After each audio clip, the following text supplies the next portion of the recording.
Cuaca ekstrim melanda Kota Makassar sejak Jumat pagi. Hujan disertai angin kencang membuat pohon tumbang di Jalan Kartini. Di kantor Pengadilan Negeri Makassar, 2 orang menjadi korban akibat tertimpa pohon yang roboh di halaman Pengadilan Negeri Makassar. Dalam video yang beredar, terlihat seorang warga tertimpa pohon. Para korban diketahui adalah pekerja yang sedang melakukan aktivitas pembangunan di Pengadilan Negeri Makassar yang sedang tahap renovasi. Kami dari sisi harapan Tukmas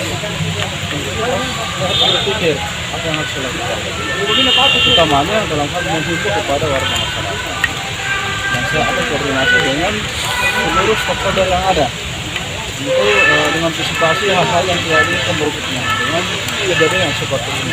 Dalam kejadian ini, polisi langsung mendatangi TKP dan memasang tanda dilarang melintas, dan kini kedua korban yang bekerja sebagai tukang renovasi bangunan di Pengadilan Negeri Makassar telah dilarikan ke Rumah Sakit Pelabunia untuk mendapatkan pertolongan medis. Ilham Syam, Fajar TV dan Fajar Radio melaporkan.